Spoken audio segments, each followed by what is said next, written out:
Почна описите на правачињата во основните училишта во земјава, а на сила стапија измените во Законот за основно образование за родителите строго да ја почитуваат реонизацијата. Ако до лани се чекаше до последен момент, односно во септември, сега училиштата не можат да прават остапки при уписот на правачињата.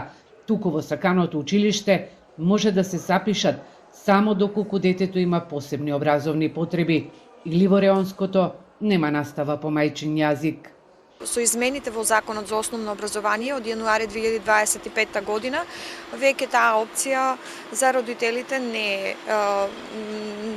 едноставно не е дозволена, значи мора да се почитува реонизацијата и има точно наведени услови само под кои може да се прекрши реонизацијата, а тоа е детето да има, според член 63 од Законот за основно образование, детето треба да има наод и мислење, доколку има посебни образовни потреби и доколку во училиштето има подобри услови за настава отколку во тоа училиште каде што припаѓа. Значи, доколку има физички хендикеп, ако има подобри услови во друго училиште, може да го запише детето, или вториот случај е кога во училиштето кое што сака да се запише нема настава на мајчин јазик.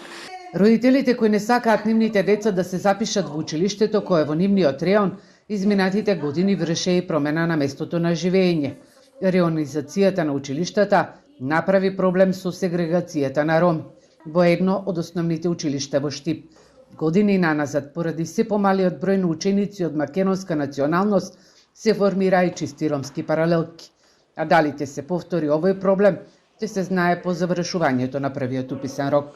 Ке имаат родителите доволно време од еден месец да ги поднесат документите и веќе на крајот на мај месец ќе имаме некои првични резултати, бројки на запишани ученици во основните училишта, но секогаш останува, како што кажав и претходно, варијантата дека и во август месец може на оние родители кои што не ги подневе документите да им се даде уште една шанса да го направат тоа. Европскиот суд за човекови права во Страсбург пред 3 години пресуди дека во Штипско и Битолско училиште е извршена дискриминација на ромите, со тоа што се формирани чисти ромски паралелки.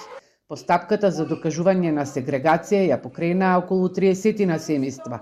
Државата тогаш им исплати оштета од околу 46.000 евра. И годинава бројките на ученици во прво оделение не се оптимистички. Наталитетот паѓа поради иселувањето. Годинава според податоците во Штип треба да се запишат 460 правачиња.